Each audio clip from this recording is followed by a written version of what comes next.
All right, guys. Hi, everyone, and welcome.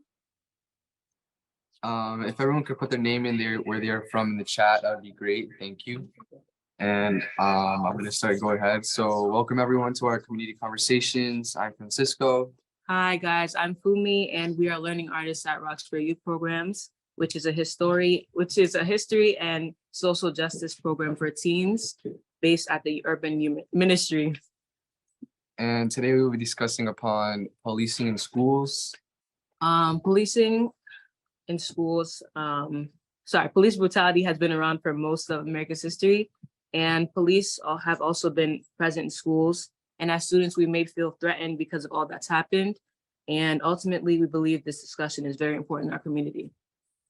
And so now we will pass it on to our Reverend Mary Margaret Earl, who is the Executive Director and Senior Minister of Urban Ministry, and Monique Vale, Director of Special Projects. Thank you. Thank you so much. Thank you. Thank you for that welcome. Good evening, friends. Again, as I was introduced, I'm Reverend Mary Margaret Earl. I'm the Executive Director and Senior Minister of the UU Urban Ministry. And Monique, would you like to introduce yourself? Sure. Thank you, Mary Margaret. I am Monique Marshall-Veal. I am the Director of Special Projects here at the Urban Ministry. Welcome, everyone. And the Urban Ministry is a very old organization, and our work is focused on advancing racial, social, and economic justice. And one of the ways that we do that work is through these community conversations. And these have been happening for the last 3 years now. Wow. Amazing. And it's still surprising that we've been doing this now for 3 years. And just to let everyone know, our community conversations over the years have highlighted the history, art, and experiences of Black and Indigenous people of color. These conversations also have provided an opportunity to raise awareness, shift thinking, and allow people to learn about some of the issues plaguing the residents of color in Boston neighborhoods.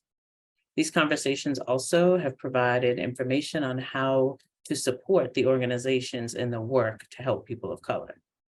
And this season, we are focusing the community conversations on the racial wealth gap and economic justice. So please stay tuned to find out about upcoming conversations. And again, thank you for joining us this evening for the conversation that is hosted by our very own Roxbury Youth Programs. And their topic is policing in our schools, a very important topic. So thank you for being with us tonight. And each of our community conversations is sponsored by one of our member congregations, one of our Unitarian Universalist congregations that connect with us and shares a commitment to racial and social justice. And this evening, we are really proud that our Milton congregation is this evening's sponsor. And here is a message from my very dear colleague, the Reverend Lisa Ward, about why Milton is sponsoring this particular conversation. Here's a message from Reverend Lisa. It is a joy to help sponsor this evening's community conversation. I'm Reverend Lisa Ward, minister at First Parish in Milton, Unitarian Universalist. First Parish has been a congregational partner with the UU Urban Ministry for many years. The program tonight helps highlight the Urban Ministry's wise expansion of programming to authentically and responsibly serve Roxbury and beyond, to advance racial, social, and economic justice, uplifting the resources of freedom, dignity, equity, and opportunity. The youth are our leaders for advancing the cause of multicultural, intergenerational harmony of being. Here at First Parish, we are engaging in programming through study and activism to dismantle white supremacist culture while engaging the richness of diversity in town-wide conversations and action.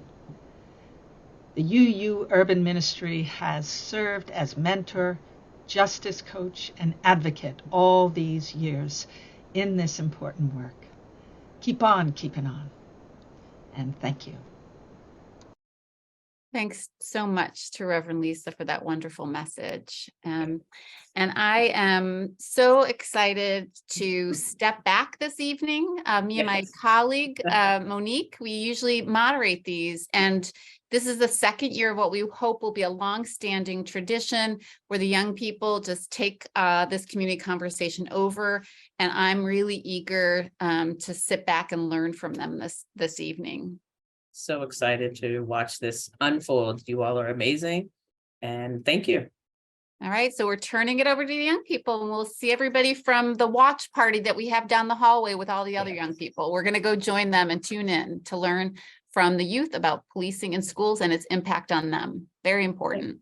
Thank you. It has been passed over to the young people.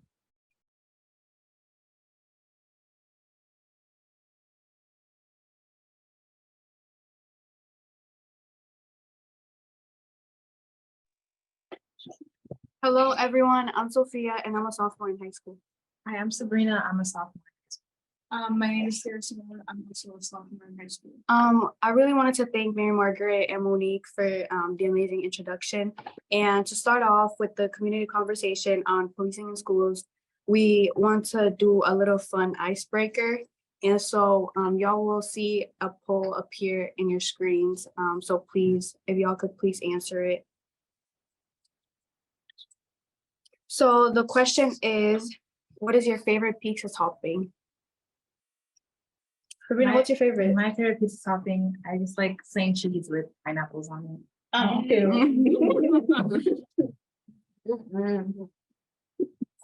My favorite pizza topping is either pepperoni or bacon. Well, my favorite pizza topping is very controversial, and I love avocado on my pizza.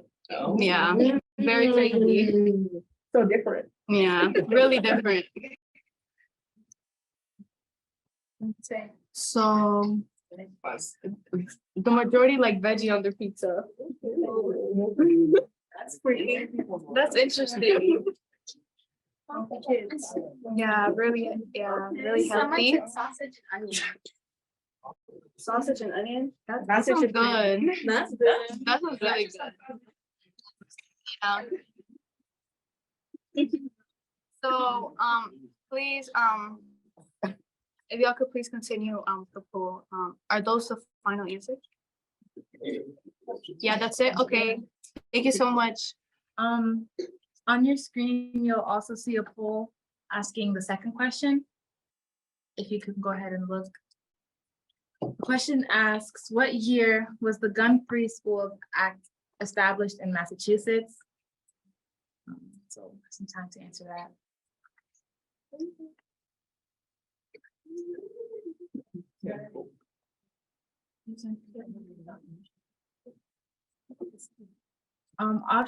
Option A, 1999, B, 1994, C, 2006, and D, 2021.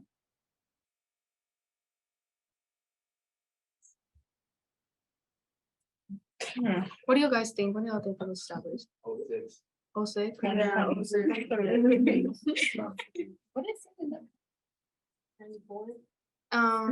And the final answer is 1994. Oh, that's what most people voted. Yeah. Good job, guys.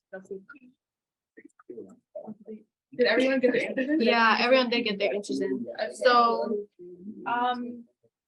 For our last final question to start off the day, says out of 200 students of gun violence at school, how many times has a school resource officer successfully intervened in a shooting?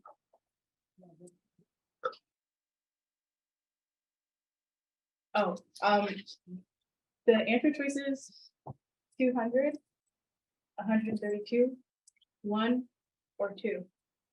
what do you guys think? 2 or 1? I might go with 1, please. Are we ready for the final answer? Let the people think. Okay.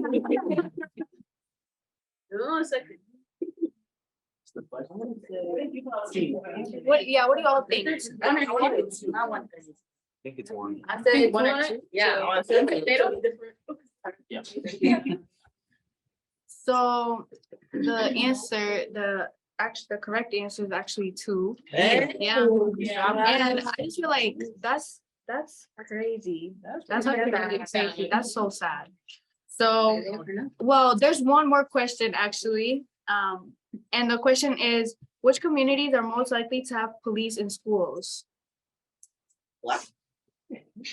Say it. Why do you think that? I want to say black and brown because that makes the most sense. It shouldn't, like, you really shouldn't like be able to say that makes the most sense because that's racist. But like, racism is like normal in our society at this point. I know like what Carly's saying, like it's sad, but like we are people that are targeted. So like Literally. mostly out of like all like ethnic groups. So it criminalizes from a young age. And the polls also say black and brown communities. By a lot. 5% white. So, that's it for the poll questions. Thank you, everyone. Thank you guys. Thank you, guys.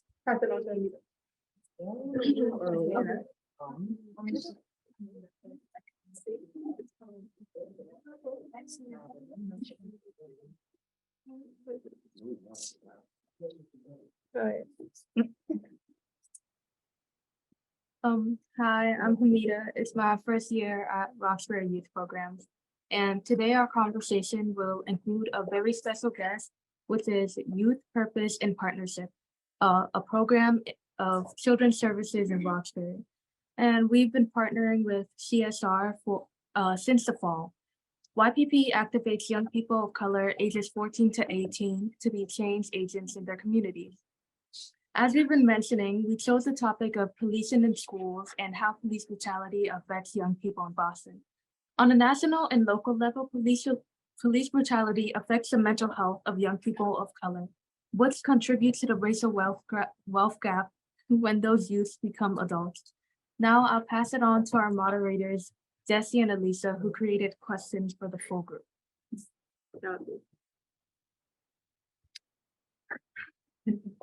Bad seating.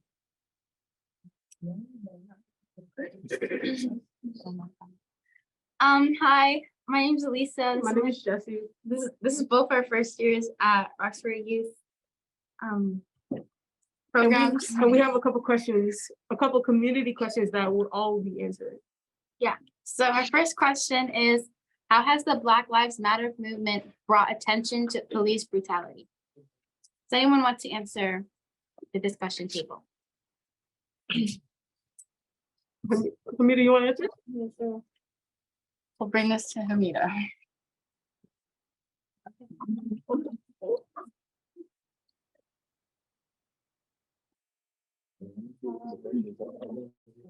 Well, my answer to that is, I think police brutality, I know police brutality has always been an issue in America especially, but it always went under wraps because, there was never a big enough community or an outburst for people to look at and say, oh, wow, this thing is happening, or like, this is going on in our community, the people who are supposed to be helping us are actually hurting these members of our community. And I feel like when the Black Lives Matter movement came into play, a lot of people started gaining a lot of traction and attention on social media and in real life and such. So that really brought attention to the whole issue as a in total. I would like to know the exception. Okay. You can start talking, Sophia. So basically, I just feel like, I just feel like the Black Lives Matter movement has been like the idea of like police brutality in the Black Lives Matter movement sparked when like there's actual footage of it, because police brutality happens every single day, and like policing in schools and like taking advantage of it happens every single day at schools too, but it's just like there's no camera or like something to record it. So I just feel like it became really prominent, like, with the, like, for example, George Floyd and recently Tyree Nichols. So it's just really interesting and sad that it's only brought like when there's actually like footage of it, when it happens every single day. Does anybody else want to answer that question? I would like to answer. I feel like how this is affecting, I feel like, oh, and add to what Sophia was saying about like how the cameras and all that. I feel like there hasn't been proper shine into what's going on, like what's actually going on and truly going on between the black people and what's happening with them, and how police are actually the brutality is just, it's getting worse and worse, and there needs to be a change. And I feel like the Black Lives Matter movement was like coming towards that change, but it wasn't fully exploiting that change. I feel like there has to be more than just like a month. It should be yearly or like all the time, not just a month song just for it. So that's like my key point on it. Does anyone else want to answer? Can we pass the thing so we can ask the next question? Okay.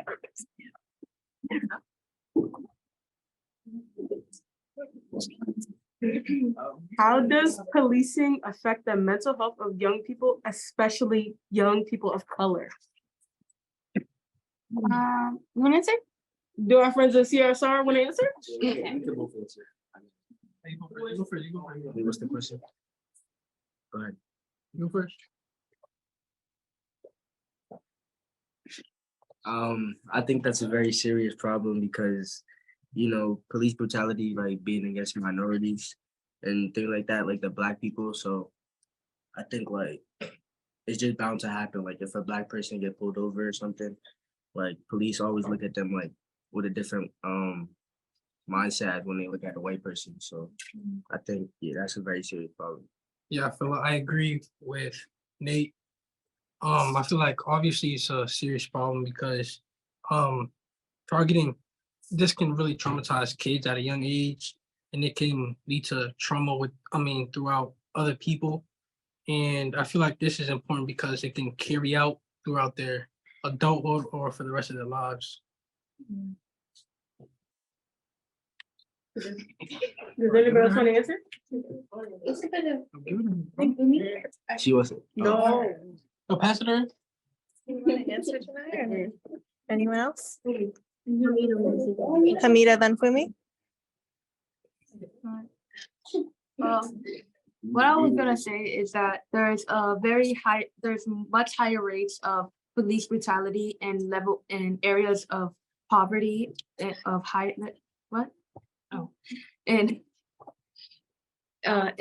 areas of high poverty, and of course in a lot of those areas of poverty it's people of color, you know, Black and brown kids, families, stuff like that. So they end up being the main targets for this sort of experience. So how does that affect their mental health? So get into that. Oh, get into that. Hey, no, pass it to Fumi. Pass it to Fumi. No. Pass it to Fumi.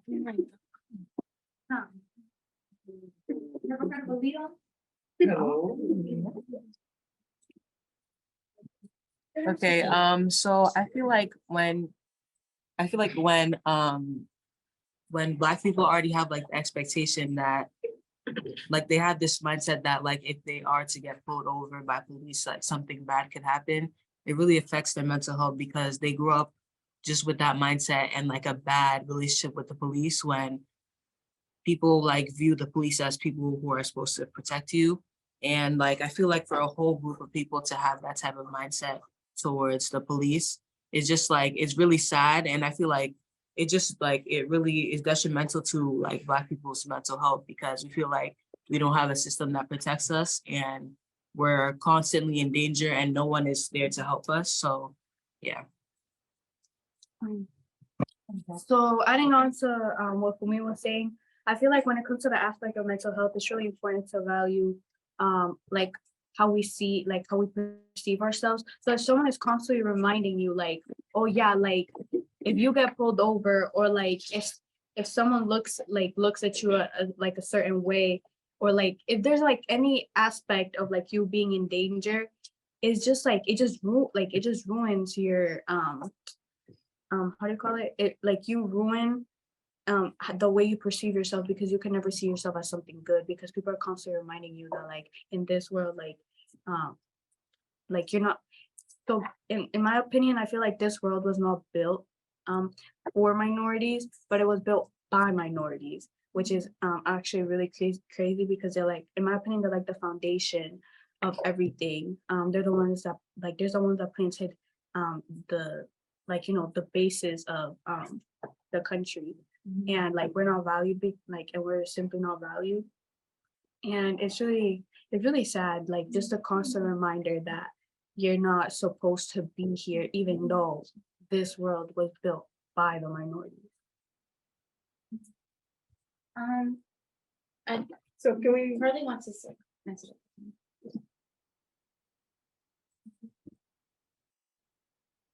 Okay, Carly. I agree with what, especially what Fumi said, because if you live in a world where you don't police are meant to protect you, but you live in a world where they don't like you, you're always a target for them. You can't do anything right around them. It's really gonna take a toll on your mental health. If you always feel like you're gonna have to stay on guard, defensive every single second of the day, it's not gonna be good for someone. You're gonna develop a mindset that you're not good enough, this and this and that, nothing good about yourself. It's never it's actually honestly really sad because it's it's not even just an individual thing, it's a thing rooted in the Black community as well. And because of policing like this, I honestly I don't think it's ever gonna go away anytime soon. So it's just gonna create a bigger gap between Black and white people, because we already know how there's already many equity disparities between the two. And policing like this, it's just gonna make it worse. Okay, we're gonna ask the next question. Okay, so we're gonna move on to the next question. You probably can answer it. So we're gonna for this question, we're gonna ask, would you / do you feel unsafe when there are police present at your school or wherever you work? Does that affect your education? Oh my God.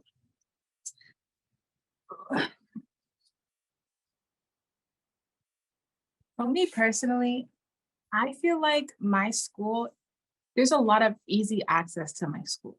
And this has been a constant thing that I've brought up around my peers and around my teachers. I just don't feel like my school is the most secure and safe place.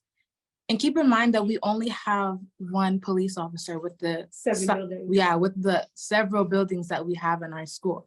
And he generally remains in the same area inside the school. So obviously there's not much space, it's not much ability for him to get coverage throughout the entire school and see what's really going on, which makes me as an individual not feel as safe, knowing that there's so much access to be able to get into my school. Because coming from the outside of my school, it's really easy to just say that you're a student, or that you are a staff or something like that, and just get easy access into the building.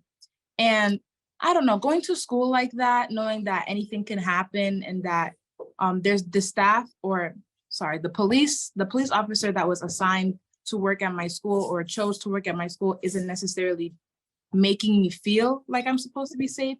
It's kind of rubbing me the wrong way. And it doesn't make me feel like I'm going to an environment every day that I can work, but also be okay, I don't have to be afraid to be here. Or, okay, I don't have to worry about when I'm going to my next class, is someone gonna come run up on me, or am I gonna feel unsafe when I walk by this kid or anything like that? And I don't know, that's just not an environment that I want to be around or want to have my friends around. Or I don't know. I just personally wish that police officers, especially in my school, take more initiative and realize that it's just not our foundation, where we at is we're supposed to be going to school to learn, and we shouldn't have to be afraid to come to school 7, 6 o'clock in the morning throughout the entire day. So yeah. Does anybody else want to answer that question? I'll answer.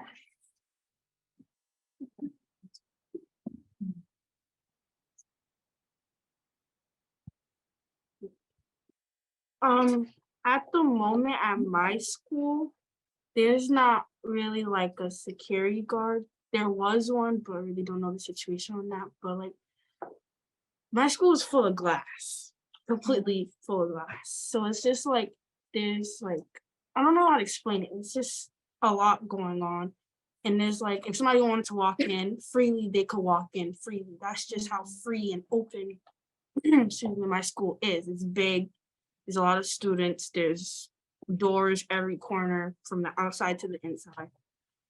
And but like I could also say like my school, like we have like the type of bond where you can create a bond with a teacher and you'll feel safe. Like the teacher's on your side immediately. If something happened, you'll go to that teacher and they'll make sure to do something with a police officer or not. So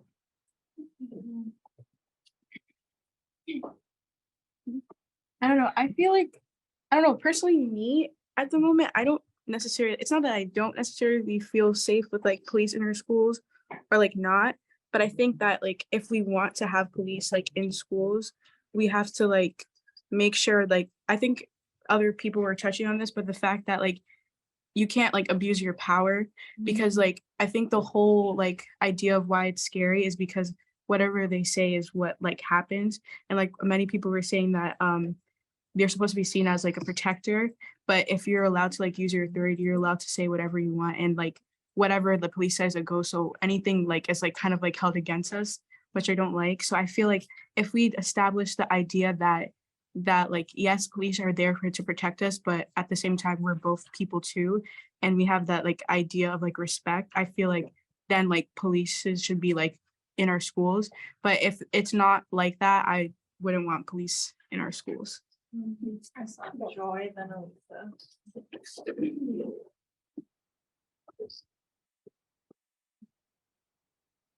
To kind of add on what Sarah was saying, I think like police in schools, they have like a different approach of how they handle situations, and like how you handle a criminal is not how you would handle a student. And I've seen like stuff online where this girl had got manhandled by the police for simply having a disagreement with her teacher. And that's just not like what you need to do to the students, because students are like younger, they have a different process of learning. And putting handcuffs on them and manhandling them to the ground is not what police should be doing in schools. They should be being there to keep us safe, not to kind of like give us an environment of a prison and treat us like criminals, especially those who are Black students. That can even give them more anxiety and more fear of the police, because now they're in their schools, treating them like criminals.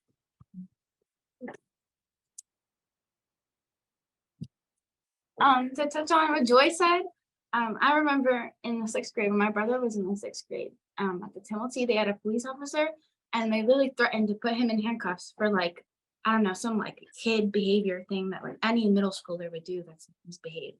And like I thought back on it, and like that's ridiculous. You should not put a 6th grader in handcuffs for like a non-violent thing.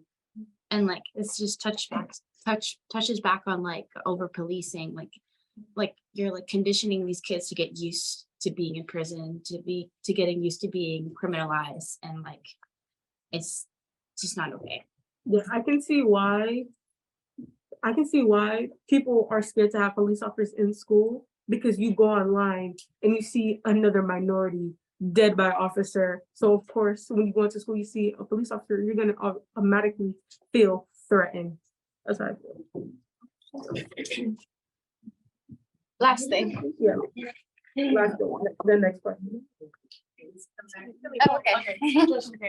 One thing that Lisa was saying is that like how like basically you're training people like us to like want to like to be in prison and things like that. And I feel like that's like another way to like keep us down from ever like progressing.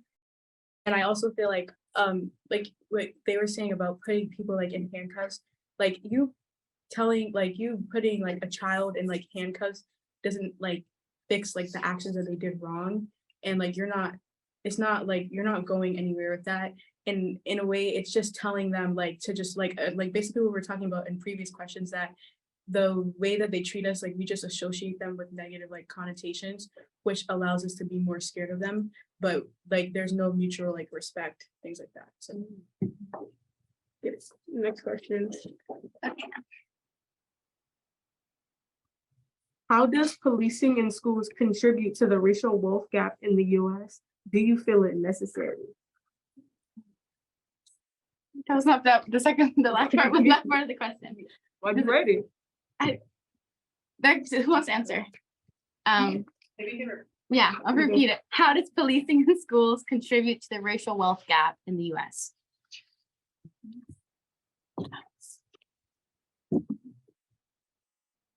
So I feel like because there's policing in schools, that a lot of minorities are being placed in prison and they aren't allowed to advance in like their education. Like I know a lot of people that sometimes they just go to juvie from like high school or middle school or something like that.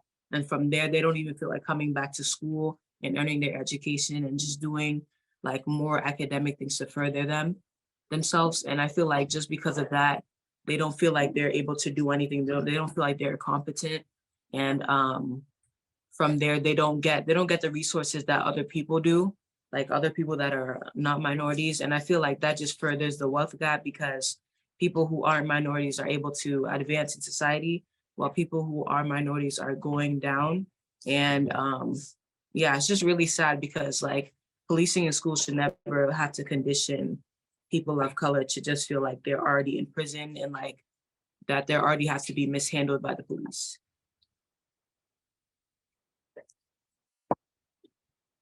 I would like to add on to what Boom was saying. I feel like the people that like the minorities that are being put into prison or juvie, like from high school or middle school, they're put down. And once they don't want to come back to school because if they do, their status is going to be revoked because of what happened to them.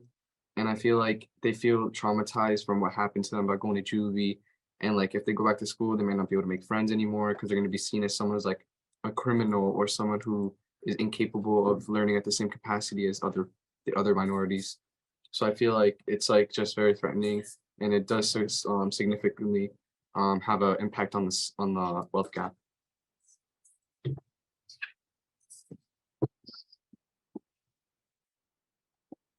I feel like the issue with this is really like it's kind of like the school to prison pipeline because like Black school, like predominantly Black schools already are underfunded because like don't they pay for schools like with taxes from the zip code? Yeah, right. And then like they're already underfunded. So there's police in there, like there's usually a lot of police. I don't know, like I don't go to like the English, but I know they have like some metal detectors over there. And over at Madison, I literally went in there like today. They have metal detectors. Like once you came in, I was like, hello. And there was police out there. There was police out there the other morning. I was a little confused, but like it's already police in there, and police, they target minorities. So it's easier for you to get sent to like juvie or something. And like in juvie, they learn how to like how to survive. Like they put their guard up, and it's like in a way like they don't feel the need to go back to school. So that's why you see like higher dropout rates in Black people than in other races, because like from the beginning, they were never set up for success. Like that's why that how people say like, oh, I made it out the hood. That's why that's so popular, because like you really you were never set up for success in this society. This place was not made for you. And like as knowing that as a Black person is actually really it's really sad. Like these people do not want to see me succeed. Like there is a low chance of me succeeding because I'm Black and I'm a woman. That's already a different conversation. But like, sorry. Yeah, I feel like, yeah. We're gonna end it. Yeah, that's our last question. Do you feel it necessary for police in schools to carry weapons such as guns? Do our friends at CSR want to answer? I will answer.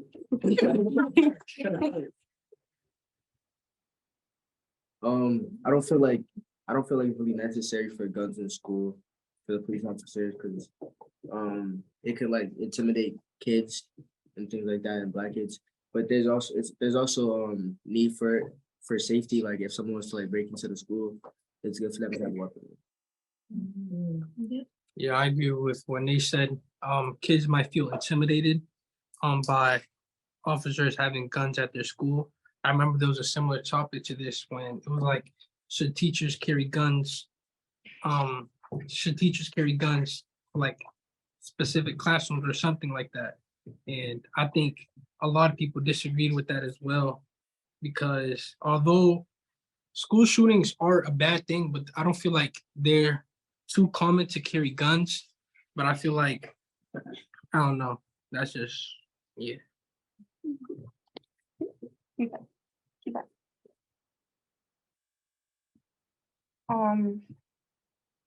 To be honest, I don't really think it's necessary, but like at my school, there's like, I don't really not explain it. Like they're hard headed. Like it's bad. It's really bad.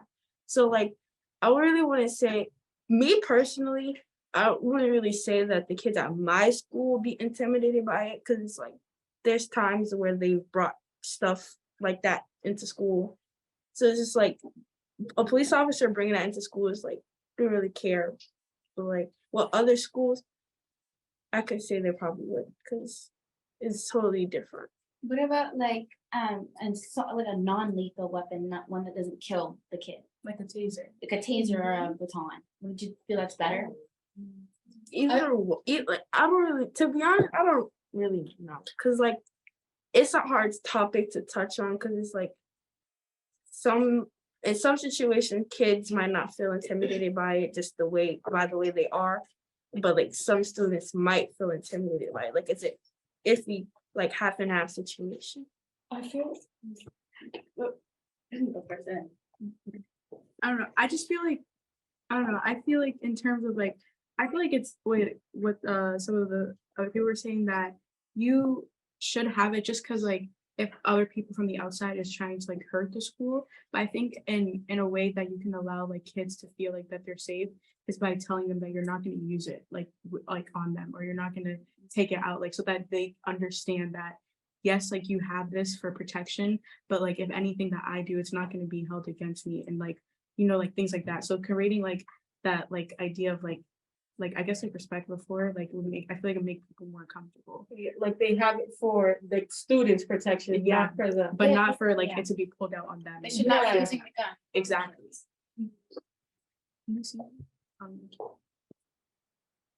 I feel like in this case what's so sad is that like, you know, when we're talking about how like certain police, like, you know, police officers, like they abuse their power, it's like it's really dependent on the character and like the morality of the person who's holding the gun. Because like it can be used, like they can use it against you when it was meant to be used like to help, like, you know, to make you feel safe. So going back to Elisa's point, like maybe a taser or a baton, like, or a baton, yeah. I feel like that would be like better, because it wouldn't make you feel so scared. Because I know that if someone told me, oh, I have a gun, but it's to help you, I wouldn't be like, oh yeah, like good. I'd still be scared, because you don't know people's intentions, and that's what's so sad. Like you never know, like what people want with you. Wait, can I say something? That's So, what I would. I feel like an officer with a taser, like he would feel more comfortable to use it on a student than if he had a gun. Exactly. So like more students could be in danger if that. That's also. Yeah, so I was What I was gonna say was like, well, mostly like, yeah, you could tell like a student or a random person on the street, like, oh yeah, I have such like whatever on me, but it's not to hurt you. Like they could be telling the truth, but sometimes like people, they will like see other stuff like online about like police officers or security guards, like what they do to other people, and they might reflect on that. And just because you're saying it to me doesn't mean like I'm supposed to, like we're used to, like I'm not gonna agree with it right then and there, because I've seen other stuff too. So I see. Or see us here.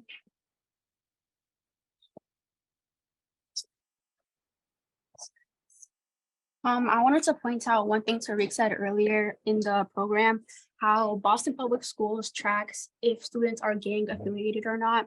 And I wanted to say how, like, if you are doing this as well as having weapons in school, you are making people feel like a criminal. And if you make someone feel like a criminal, they're gonna act like a criminal. They're gonna internalize this idea and they're gonna act like a criminal. And it's only gonna make the problem worse and worse. Somebody said, Ruby Ray, she said that the BPS superintendent, Mary Skipper, is investing 30 million into cameras in schools, as well as increasing the number of SRQs and what they're calling a community connections coordinator position, which will target a list of students and share information about those with the BPD, Transit Police, and DA's office. So basically, like, they're tracking, like, basically what Sia just said, they're tracking like your criminal things, like your like the amount of things you get in school and giving it to the police. What are you guys' opinion on that? Wait, that's the point that Ruby made. I feel like that's so, like, the fact that even though you might, I feel like when it comes to criminal records, it's like you did something bad because you wanted to do something bad, or maybe you got caught up in a wrong situation, like maybe wrong place, wrong time. So you're just telling me that, like, because I have a past, which, like, of course, which is like, you know, Okay, well, now sometimes you it's not right. right. That because you have a past, that means you can't get an education. So, like, what if people want to advance themselves? Especially since you're a kid. Especially since you're a kid. Yeah, specifically that. Just like turn. Yeah. And I feel like giving that type of information to the police is kind of unnecessary because it kind of leaves room for them to have some type of bias towards you. And that just like that can like completely ruin like who you are, and that gives them a reason for them to act a certain way towards you. So if they feel like they should arrest you because of your criminal history and you have the because you're acting this type of way and in the past you did this, that's just another reason for them to kind of criminalize you in a way. So that's just leaving room for bias for them to start building up. I know, I feel like, you know how Sophia was saying like how, like.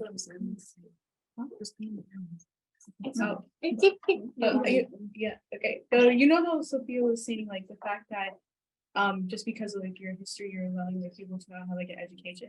I feel like a lot of times like you know how like we have like a lot of certain types like surrounded by Black people that like they're gang affiliated and like they're always stealing and things like that. But I feel like in a sense like we can't blame like certain people for doing that because like you already like you basically like took away the opportunity of them trying to be something, and they have to still find a way to like actually live and like make a life somewhere. So I feel like in certain like times we can't always just be like, oh, well, like because they do this, like that makes them a bad person. But like I feel like people don't recognize like the kind of like things that like society places on us. Definitely does. That's all the time that we have for this. We can wrap this up and move on to the Q&A. So Francisco, in the Q&A section, Mia Group, she asked, who are you afraid will come and hurt you? Like, who do you guys like think will come into your school and like harm you? Anyone can answer? Anyone can answer. I feel like the person like I feel like the person that you least think, which is like in this case, like in this thing, is like the police that are supposed to keep you safe. I feel like that would be the person that I'd be the most scared of, which is so sad. But yeah, so yeah. I'd be most scared of like I'm afraid of like students who do attend the school hurting me. Because you know, most school shooters are people who attend the school or used to attend the school. And or like being falsely shot by a police in your own school. Like also to answer that, I feel like I would say like maybe some teachers too, because I feel like sometimes when you do like, especially like as a person of color, if you were to do something that's like not right, and there's some type of teachers that are really just trying to plot against you, and they're the type to like report you or something like that, and then they report you to like administrator or something like that, and then administrators reporting you to something else, and who knows if you have like policing in your school already. So people are already watching you. Like I don't know if that makes any sense, but like people are watching you, And I feel like that's just not something that I would like. I feel like my safety would be threatened with something like that. So yeah. I would be more scared of like a kid that's like, I would say most targeted. Like the kid that's more like that's you see always getting picked on because eventually sometimes they come to their end breaking point. You don't know what to happen. I just want to say something really quickly. I think that something that I'm scared of is knowing that like I'm being watched. Like whoever I associate myself with or talking to in the halls, that can give someone an outlet to be like, oh yeah, she's doing something bad or this and this and that. But in reality, I'm just having a conversation with you. Like it could either be like just talking about homework or something, but someone can take it the wrong way because they're thinking that everything that we do in school is something bad or it's something outside of school that's like violence or gang related. And especially with minorities, is always looked at the wrong way. One last I want to add one last thought to that. I feel like the people who are adding to what Andrew was saying, I feel like eyes are on minorities more because of all the like there's so much history with minorities being seen as less and seen as less capable. So I feel like that's what's like we have these eyes on the minorities and it's just I feel like it's discriminating and dehumanizing. So if you guys have any questions you want us to answer, you can put them in the chat and we'll answer some of your questions. Okay. Mary Margaret just asked, how would you like those in the audience to make change? What do you ask of us? What do you ask of them, guys? I would say more funding to our schools. And I feel like the minorities that are being targeted the most, they should have given more shine and spotlight and they should be giving a chance to renew themselves and change for the better. Because as everyone was saying about how it's from, people a lot of minorities are dropping out from schools because they have no other choice and their only way to make a living is off of doing other criminal activity. So I feel like more funding would be play a big part, I feel like. Okay, real quick. In the chat, Abdinor and Deborah said that we are having a very wonderful discussion. So I just wanted to thank her real quick. Thank you guys. Anyways. What's the talk?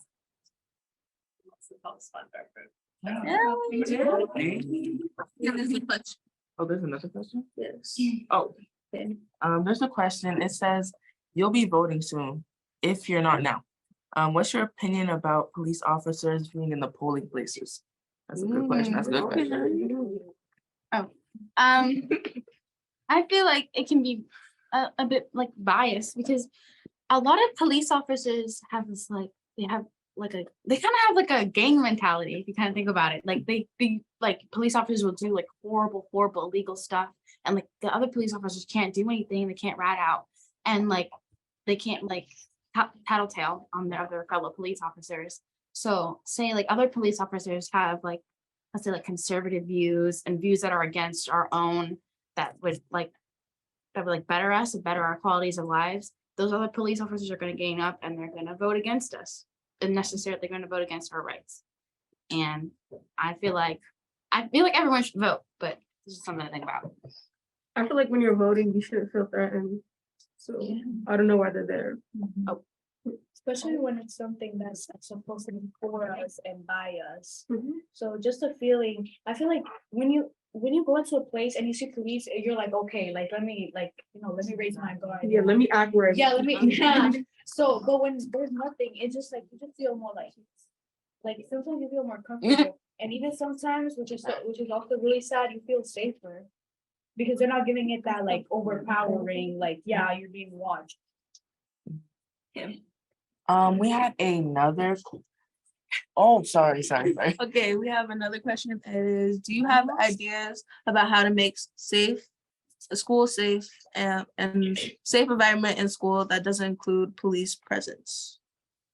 So does anyone want to answer that? Yeah. Okay. Okay, so I personally,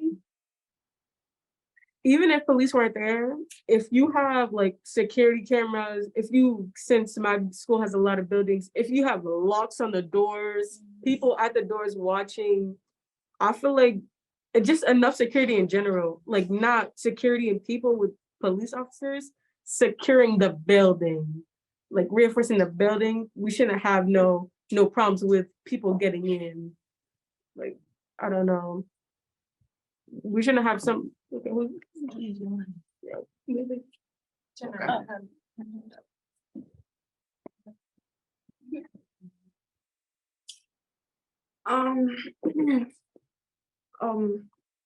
My school just recently added metal detectors, and I could say that's something that could be added. But another thing my school also does is like we have like a timer basically where you have 5 minutes to go to each class. And after the 5 minutes, they lock the doors. And most students think that they lock the doors because it's like you're late, you can't come in. But they lock the doors. So like after the 5 minutes, like everybody's in the classroom. So if somebody was to come in, they wouldn't be able to get in the classroom. Like everything's locked. And like at the end of the day, they like slide the doors to like the stairs and stuff. Like I don't know how to explain it, but like they have stuff to like block off everything when people like at the end of the day when nobody's at the school. So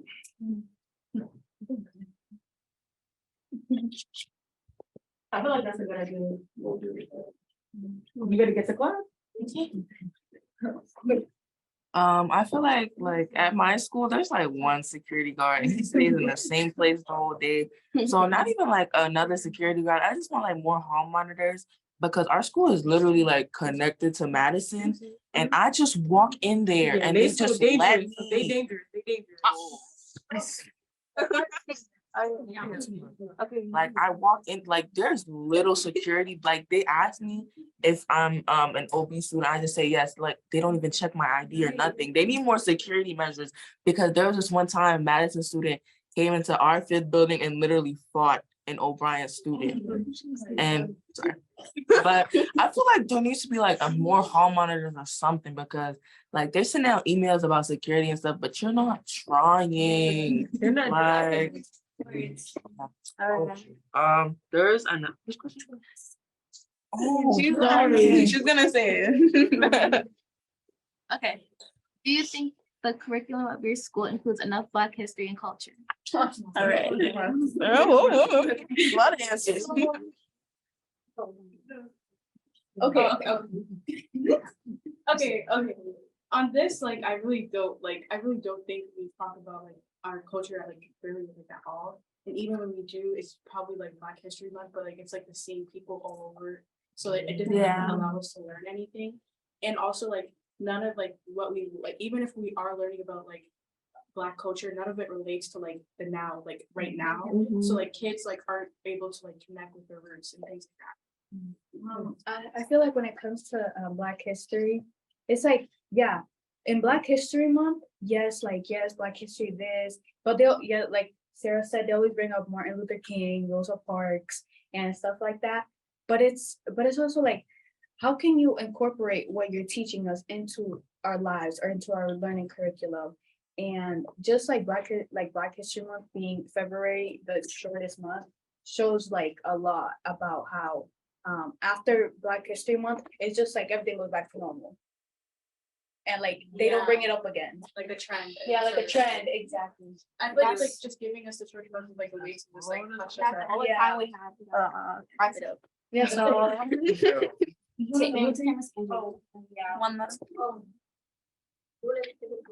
Yeah. One last thing.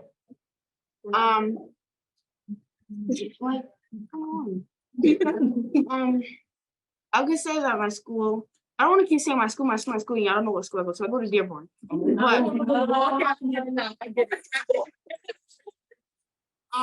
My school is very like Black, like they make it known that Black history is a thing. Like just like last Friday, I just performed at a Black history event at my school. Nice. That's good. I like that. Okay, pass it to Ender. You can just face it to me. Okay. Hi, my name is Angeli, and I just want to start off by thanking everyone that contributed to our discussion, whether that was writing in the chat or just listening to what we had to say. It was very important to us to share why we think that policing in schools was important and shining light onto the situation rather than hiding it like most of our history is. I also want to thank the children's services of Roxbury, especially Janaya, Nate, and Anthony. Thank you guys. And thank you guys for listening and being a part of our discussion.